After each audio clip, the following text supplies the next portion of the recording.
नमस्कार। सुबह के 9 बज गए और हाजिर हैं हम तमाम ताज़ा और अहम खबरों के साथ। मैं हूं प्रीति और आइए शुरुआत कर लेते हैं हेडलाइंस के साथ।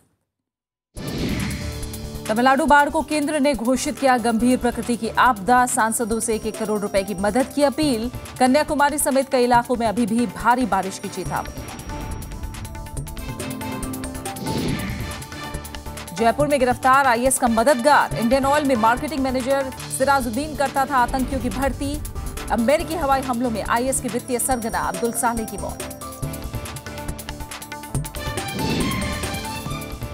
3 दिन की यात्रा पर आज भारत पहुंचेंगे जापान के प्रधानमंत्री। विदेश मंत्री सुषमा स्वराज समेत उद्योगपतियों से होगी मुलाकात। शिखर वार्ता में बुलेट ट्रेन समेत कई समझौतों पर सहमति की हुई। पेरिस जलवायु सम्मेलन मसौदे पर सहमति बनाने का आज आखिरी दिन। सतत जीवन शैली पर भारत की चिंता शामिल। भारत की विकसित देशों से वित्तीय मदद की मांग।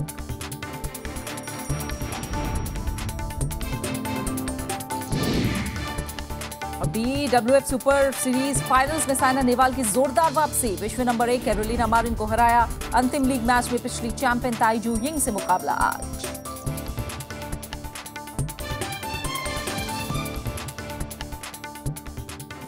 राजस्थान एटीएस पुलिस ने आईएसआईएस के लिए भर्ती करने के आरोप में कल इंडियन ऑयल के एक कर्मचारी को गिरफ्तार किया है। पुलिस के मुताबिक इंडियन ऑयल कॉर्पोरेशन जयपुर में मार्केटिंग मैनेजर मोहम्मद सिराजुद्दीन को गिरफ्तार किया गया है। उस पर प्रतिबंधित आतंकवादी संगठन Islamic state of Iraq and Syria पर सक्रिय सदस्य होने, मुस्लिम युवाओं को इस्लामिक स्टेट के लिए काम करने के लिए उकसाने का आरोप है। पुलिस के मुताबिक पुख्ता जानकारी प्राप्त होने पर एटीएस के अधिकारियों ने गिरफ्तारी की है। सिराजुद्दीन मूल रूप से कर्नाटक के गुलबर्गा का है। मोहम्मद सिराजुद्दीन के व्हाट्सएप, फेसबुक, टेलीग्राम आदि पर आपत्तिजनक और आतंकी संगठन के प्रचार प्रसार की सामग्री पाई गई थी। वहीं अमेरिकी हवाई हमले में इस्लामिक स्टेट के लिए धन जुटाने वाला प्रमुख आतंकी अबू सालेह मारा गया है। अमेरिकी सेना के प्रवक्ता कर्नल स्टीव वॉरेन ने इसकी पुष्टि की है। उन्होंने इराक की राजधानी बगदाद से एक वीडियो संदेश में बताया कि हाल के हफ्तों में हुए हमले में अबू सालेह और 2 अन्य बड़े आतंकी मारे गए हैं। अबू सालेह का नाम अमेरिकी सेना के प्रतिबंधित लोगों की सूची में शामिल है। कर्नल वॉरेन का कहना है कि अबू सालेह आतंकियों के वित्तीय नेटवर्क का सबसे वरिष्ठ और अनुभवी सदस्य था। कर्नल वॉरेन के मुताबिक मारे गए दूसरे आतंकी फिरौती और अपहरण जैसे कामों में माहिर थे। अमेरिका के नेतृत्व वाला सैन्य गठबंधन पिछले साल भर से सीरिया और इराक में आईएस ठिकानों पर हमले कर रहा है। We recently conducted strikes against 3 leaders in ISIL's financial and leadership network. Their removal will degrade ISIL's ability to command and control troops, and it disrupts their ability to finance their efforts. वहीं Paris जलवायु सम्मेलन में विकसित देशों की आपत्तियों के बाद अब नया मसौदा जारी किया गया है। इसमें भारत की मांग के मुताबिक सतत विकास और जीवन शैली को शामिल किया गया है। इसके अलावा ग्रीन हाउस गैसों के उत्सर्जन को रोकने के लिए भी कदम उठाने की बात है। फ्रांस के विदेश मंत्री की तरफ से जारी ये मसौदा 29 की बजाय 27 पन्नों का है। चर्चा के लिए मसौदे को सभी देशों को वितरित किया गया है। आज ही अंतिम मसौदे पर सहमति बनाने की कोशिश होगी, क्योंकि अब 24 घंटे का वक्त ही बचा है। इससे पहले भारत सहित विकासशील देशों ने कहा था कि पेरिस जलवायु परिवर्तन समझौते के मसौदे से वो पूरी तरह संतुष्ट नहीं हैं। पेरिस में मौजूद पर्यावरण मंत्री प्रकाश जावड़ेकर ने कहा कि विकासशील देशों को वित्तीय मदद पर विकसित देश अपनी जिम्मेदारी पूरी नहीं कर रहे हैं। साथ ही विकसित देश इन्हें विकासशील देशों पर थोपने की कोशिश कर रहे हैं।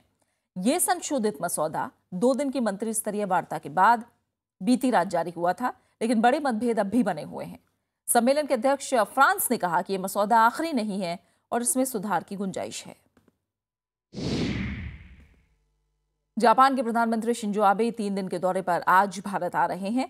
इस यात्रा के दौरान प्रधानमंत्री नरेंद्र मोदी के साथ उनकी सालाना द्विपक्षीय शिखर वार्ता होगी। भारत और जापान के बीच 9वीं वार्षिक शिखर बैठक शनिवार को होगी। दोनों देश भारत में बुलेट रेल प्रणाली की स्थापना के 98,000 करोड़ रुपए के करार के साथ कुछ अन्य समझौते कर सकते हैं। इसमें नरेंद्र मोदी और जापान के प्रधानमंत्री पिछले 1 साल में खासकर व्यापार और निवेश के क्षेत्र में लिए गए द्विपक्षीय निर्णयों की प्रगति की समीक्षा करेंगे।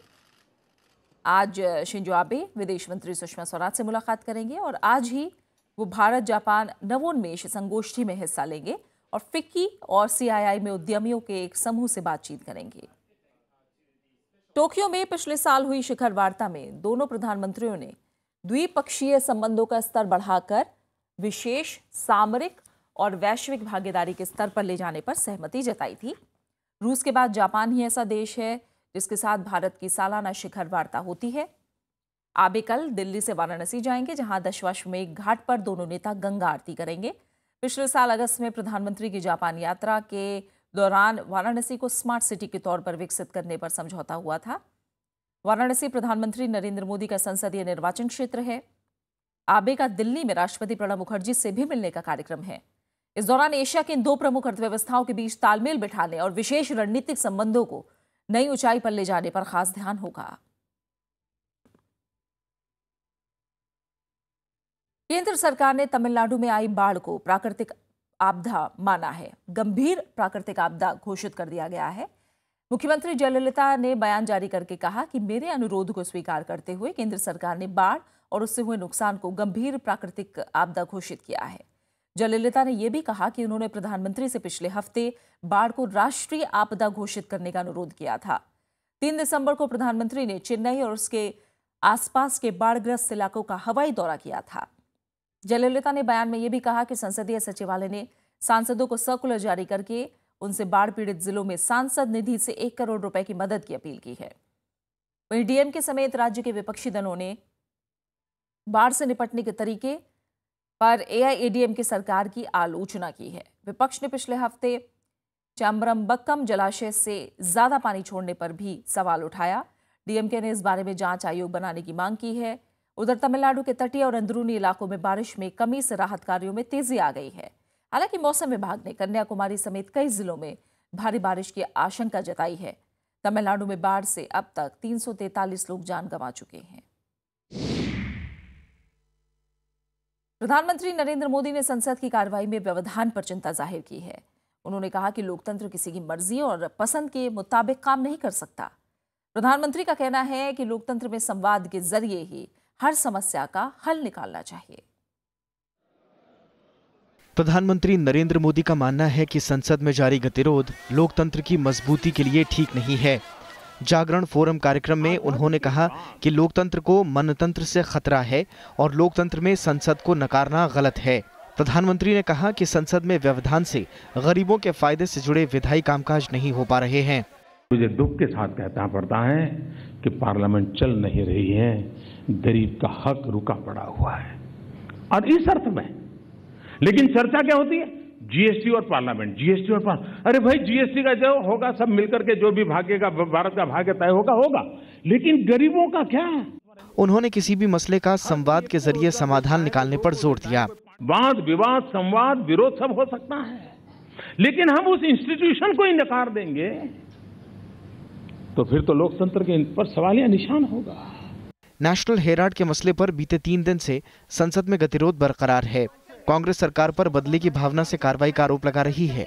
इस मसले पर कांग्रेस को टीएमसी के बाद जेडीयू का भी समर्थन मिलता दिख रहा है। बात करके किसी चीज का समाधान निकाला जा सकता है। वैसी परिस्थिति में सदन की कार्यवाही न चले, संसद की कार्यवाही नहीं चले, तो ये तो सोचना चाहिए।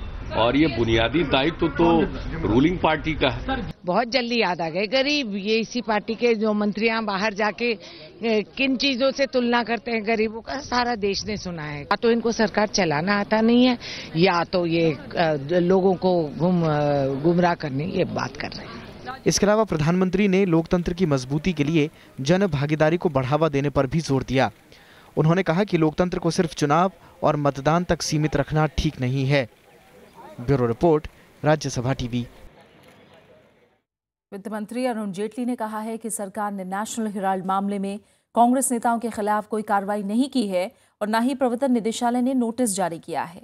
फेसबुक पोस्ट में उन्होंने कांग्रेस अध्यक्ष सोनिया गांधी और उपाध्यक्ष राहुल गांधी के खिलाफ बदले की कार्रवाई की बात से इनकार किया। उन्होंने लिखा कि प्रवर्तन निदेशालय ने उन्हें कोई नोटिस नहीं दिया है। आयकर विभाग अपने हिसाब से कार्रवाई करेगा। सरकार ने इन विवादास्पद सौदों के संबंध में अपनी तरफ से कोई आदेश जारी नहीं किया है। जेटली ने आरोप भी लगाया है कि कांग्रेस नेताओं ने कर मुक्त आय का उपयोग दूसरे कामों के लिए किया। उन्होंने लिखा है कि विवादित लेन देन पर अब तक सरकार ने कोई आदेश नहीं दिया है। वित्त मंत्री ने कांग्रेस नेताओं को सलाह दी कि इस मामले में वो अदालत में लड़ें और संसद की कार्रवाई में बाधा न डालें। सीधे सीधे प्रधानमंत्री कार्यालय से संचालित है और टारगेट किए जा रहे हैं। सोनिया जी, राहुल जी के अलावा जितने भी कांग्रेस के लीडर्स हैं, जितने विपक्ष के नेता लोग हैं, सबका हिसाब इन्होंने रखा हुआ है कि किसको कब क्या टीका लगाएंगे। तो ये सब पूरा जब हो रहा है और जो ब्लॉग लिखा है ये उसी का नमूना है, उसी की कड़ी से इसको जोड़ के देखा जाना चाहिए। ये कोई मामूली बात नहीं है। हम जो पार्लियामेंट नहीं चल रही है वो सिर्फ इस वजह से नहीं है कि मुकदमा है हेरल्ड का, इसलिए कि ये जानबूझ के पूरे अपोजिशन के नेताओं को टारगेट कर रहे हैं। और नेशनल हेराल्ड के मसले पर कल लगातार तीसरे दिन राज्यसभा में गतिरोध दिखा। कांग्रेस सांसदों के विरोध के चलते सदन की कार्रवाई 5 बार स्थगित करनी पड़ी। कांग्रेस ने सरकार पर बदले की राजनीति करने का आरोप दोहराया है। इस बीच सरकार ने कांग्रेस पर चर्चा से पीछे हटने और विकास के कामों में रोड़ा अटकाने का आरोप लगाया है। राज्यसभा में सत्ता पक्ष और विपक्ष के बीच गतिरोध खत्म होता नहीं दिख रहा। कार्यवाही शुरू होते ही कांग्रेस सांसद सदन के बीचों बीच आ गए। कांग्रेस सांसदों ने सरकार पर तानाशाही रवैये से काम करने का आरोप लगाया। इन सब के बीच AIADM के सांसदों ने तमिलनाडु में आई बाढ़ को राष्ट्रीय आपदा घोषित करने की मांग की।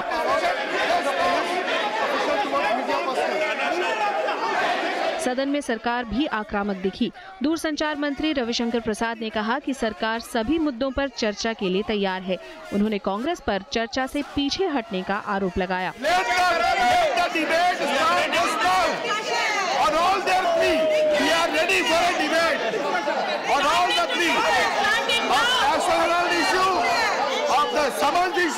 गतिरोध खत्म करने के लिए उपसभापति PJ कुरियन की अपील का भी असर नहीं दिखा। राज्यसभा में कांग्रेस के उपनेता आनंद शर्मा का कहना है कि सरकार जांच एजेंसी के जरिए बदले की भावना से कार्रवाई कर रही है। प्रॉफिट कंपनी के खिलाफ मुकदमा दायर कराते हो अपनी एजेंसीज का दुरुपयोग करके, और जहां सीधा आरोप है और वो भी कमर्शियल काम के लिए, व्यापार के लिए, और बड़े पैमाने पे मॉरिशस से पैसा आता है, दूसरे देशों से आता है, वहाँ पे कोई शिकायत भी नहीं सुनी जाती, कोई मुकदमा नहीं। ये बहस किस चीज की करेंगे? मामला शांत होते नहीं देख दोपहर 3 बजे उपसभापति ने सदन की कार्यवाही शुक्रवार सुबह 11 बजे तक के लिए स्थगित कर दी। कृति मिश्रा, राज्यसभा टीवी।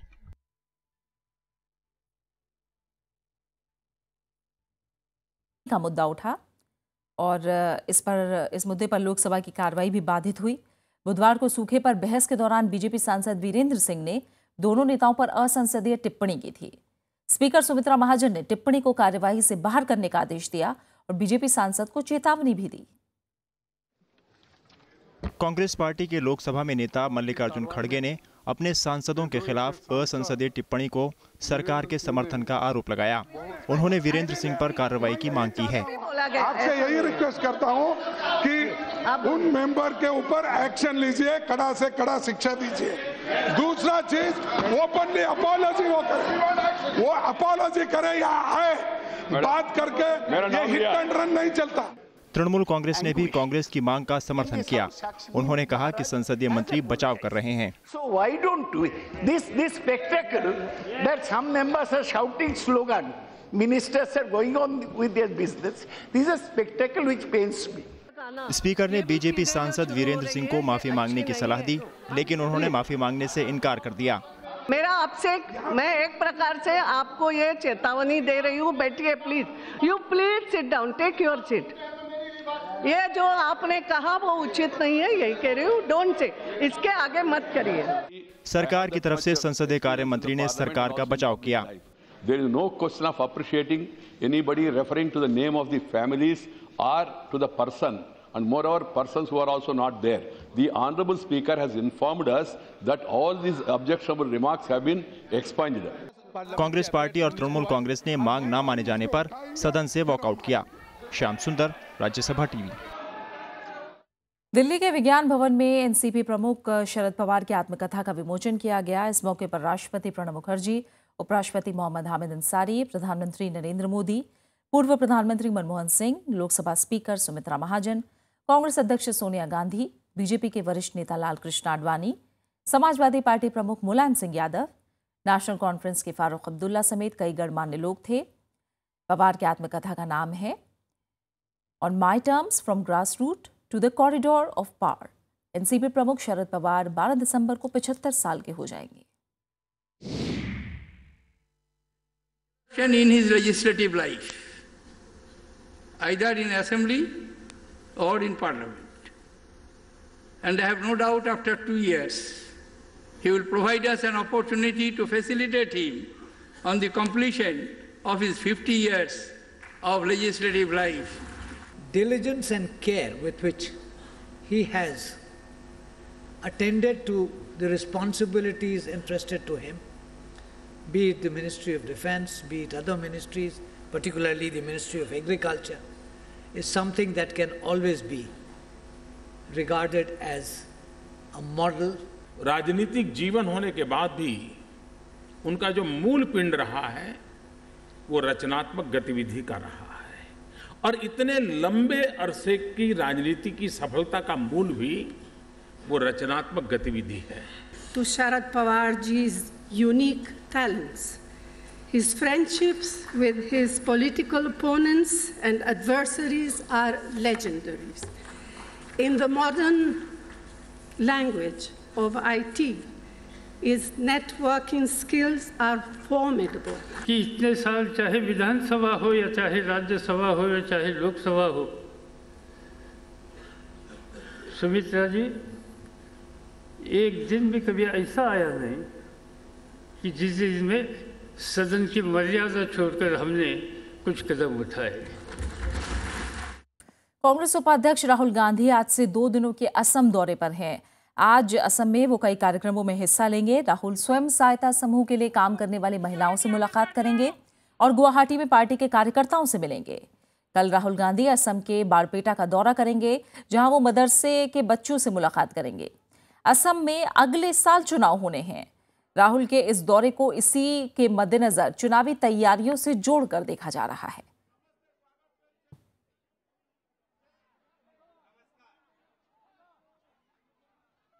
फिलहाल एक छोटे से ब्रेक के लिए रुक रहे हैं और ब्रेक के बाद हेडली खोलेगा 26/11 मुंबई हमलों के राज।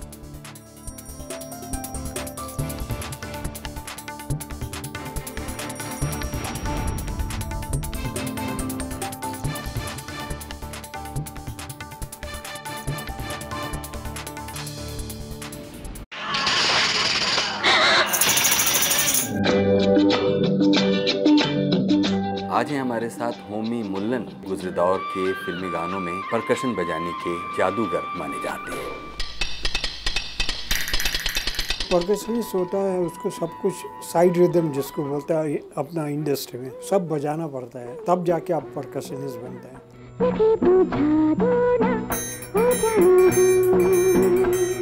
पंचमदा का ग्रुप जो था ना, सुपर्ब ग्रुप था। वो ग्रुप में काम करने का मजा आता था। मैं हूँ होमी मुल्लन, मुझसे मिलिए प्रोग्राम गुफ्तगू में, सिर्फ राज्यसभा टीवी पर।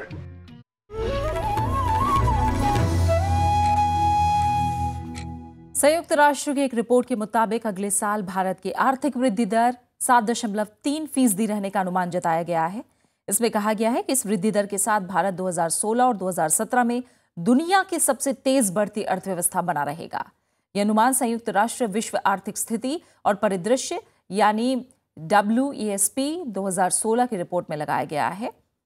इसके अनुसार 2016 में भारत की आर्थिक वृद्धि दर 7.3%, जबकि 2017 में 7.5% रहेगी।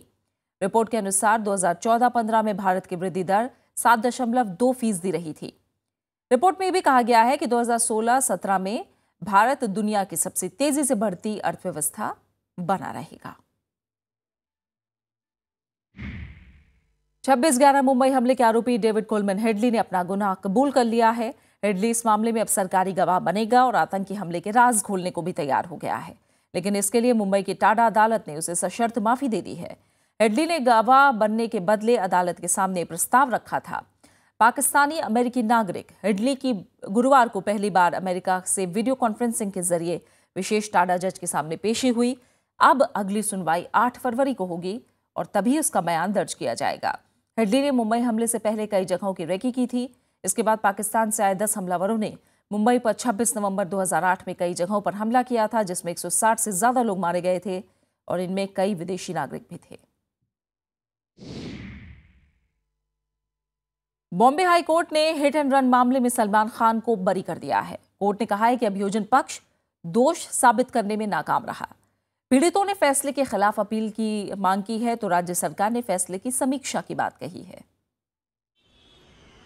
अभिनेता सलमान खान को गुरुवार को बड़ी राहत मिली। हिट एंड रन मामले में हाई कोर्ट ने उन्हें सभी आरोपों से बरी कर दिया। ये मामला 13 साल पुराना है। जस्टिस AR जोशी ने कहा कि अभियोजन पक्ष के सबूत सलमान को दोषी साबित करने के लिए नाकाफी हैं। Great relief after 13 years of journey that he has gone through.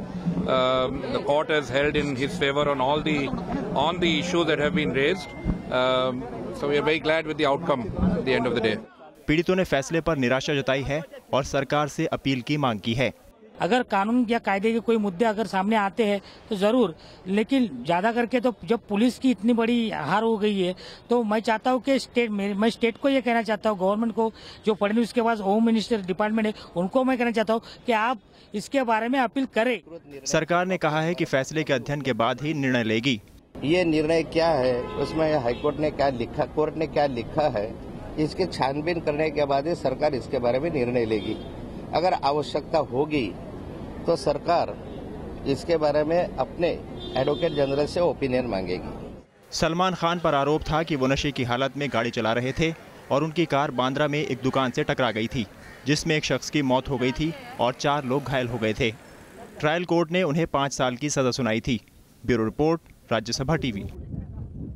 उपराष्ट्रपति मोहम्मद हामिद अंसारी ने कहा है कि मानवाधिकारों से जुड़े संवैधानिक प्रावधान होने के बावजूद समाज में भेदभाव बरकरार रहना चिंता की बात है। उपराष्ट्रपति ने अंतर्राष्ट्रीय मानवाधिकार दिवस के मौके पर कल दिल्ली में एक कार्यक्रम में ये बात कही। सुप्रीम कोर्ट के पूर्व चीफ जस्टिस RC लोहाटी ने भी मानवाधिकारों की सुरक्षा के मसले पर कानूनी प्रावधानों की जानकारी दी। कार्यक्रम में पूर्व सॉलिसिटर जनरल सोली सोराबजी के अलावा कई गणमान्य हस्तियां मौजूद थी। दुनिया भर में अंतर्राष्ट्रीय मानवाधिकार दिवस हर साल 10 दिसंबर को मनाया जाता है। उपराष्ट्रपति मोहम्मद हामिद अंसारी 3 दिनों की यात्रा पर आज तुर्कमेनिस्तान के लिए रवाना होंगे। इस यात्रा के दौरान वो तुर्कमेनिस्तान से अफगानिस्तान और पाकिस्तान होकर भारत आने वाली गैस पाइपलाइन परियोजना के शिलान्यास में शामिल होंगे। तुर्कमेनिस्तान की राजधानी अशगाबाट में राष्ट्रपति गुरबागुली के साथ द्विपक्षीय बातचीत भी करेंगे। शुक्रवार की शाम उपराष्ट्रपति मोहम्मद हामिद अंसारी तुर्कमेनिस्तान के राष्ट्रपति बर्दी मोहम्मदोव के साथ गैस प्रोजेक्ट के व्यावहारिक पहलुओं पर चर्चा करेंगे। भारत के लिए ये परियोजना खासी अहम है। TAPI between India and Turkmenistan will be a clear evidence of the fact that we have much to gain with such cooperation, that this is going to be a significant force multiplier into our development efforts. This will be a practical manifestation of the connectivity that we talk about. उपराष्ट्रपति अशगाबाट में गुट निरपेक्ष आंदोलन की तर्ज पर होने वाले तुर्कमेनिस्तान के परमानेंट न्यूट्रलिटी सम्मेलन को भी संबोधित करेंगे। विशिष्ट भौगोलिक स्थिति और खनिज पदार्थों की बहुतायत के कारण भारत और तुर्कमेनिस्तान के बीच गहरे रणनीतिक संबंध हैं। भारत वहां से बड़े पैमाने पर यूरिया समेत दूसरे उर्वरक आयात करना चाहता है। अखिलेश सुमन, राज्यसभा टीवी। बात खेलों की। भारत की स्टार बैडमिंटन खिलाड़ी साइना नेहवाल ने विश्व चैंपियन कैरोलिना मारिन को हराकर BWF सुपर सीरीज फाइनल्स में जोरदार वापसी की है। बुधवार को जापान की नोजोमी ओकुहारा के खिलाफ शिकस्त झेलने वाली साइना ने कल दुनिया की नंबर 1 खिलाड़ी स्पेन की मारिन को 23-21, 9-21, 21-12 से हरा दिया। दुबई में चल रहे इस टूर्नामेंट में साइना अपने अंतिम लीग मैच में आज पिछली चैंपियन ताई जू यिंग से भिड़ेंगी। वहीं किदाम्बी श्रीकांत को पुरुष एकल मुकाबलों में लगातार दूसरी शिकस्त का सामना करना पड़ा। ग्रुप बी के मैच में श्रीकांत को डेनमार्क के विक्टर एक्सेल्सन ने 13-21, 18-21 से हरा दिया। अब अगले दौर में जाने की उनकी उम्मीद जापान के केंटो मोमोटा और चीनी ताइपे के चाओ टिएंगचेन के बीच होने वाले मैच पर टिकी है। श्रीकांत आज अपने अंतिम लीग मैच में चीनी ताइपे टिएंगचेन से भिड़ेंगे। 21-13, 21-18। राष्ट्रपति प्रणब मुखर्जी का आज 80वां जन्मदिन है। उन्हें प्रधानमंत्री नरेंद्र मोदी ने ट्वीट करके बधाई दी है।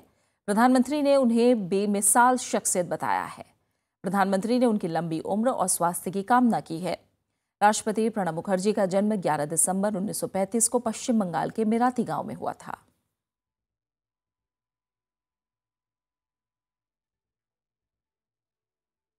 ट्रेजेडी किंग दिलीप कुमार का आज 93वां जन्मदिन है। हालांकि तमिलनाडु में आई बाढ़ की वजह से दिलीप साहब अपना जन्मदिन नहीं मना रहे हैं, लेकिन उनके करोड़ों प्रशंसकों के लिए आज का दिन बेहद खास है। सांसें भी सीने में घोंट दी जाती हैं। अदब से बात करो सलीम। एक बेरहम शहंशाह के सलीम की अनारकली दम नहीं तोड़ेगी। नैन लड़ जाई है, नैन लड़ जाई है तो मनवा माँ कसक होई बेकरी। प्रेम का छुट्टी है पटाखा तो धमक होई बेकरी। नैन लड़ जाई है तो मनवा माँ कसक होई बेकरी। सारे शहर में आप सा कोई नहीं, कोई नहीं।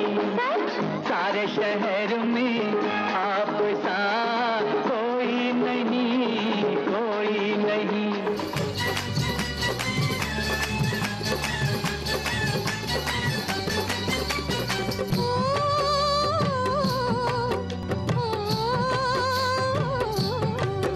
उड़े जब जब जुल्फे तेरी, उड़े जब जब जुल्फे तेरी, कवारियों का दिल मचले, कवारियों का दिल मचले जिंद मेरी। जब ऐसे चिकने चेहरे हो, जब ऐसे चिकने चेहरे तो कैसे न नजर फिसले, तो कैसे न नजर फिसले। और अब आखिर में एक नजर हेडलाइंस पर। तमिलनाडु बाढ़ को केंद्र ने घोषित किया गंभीर प्रकृति की आपदा।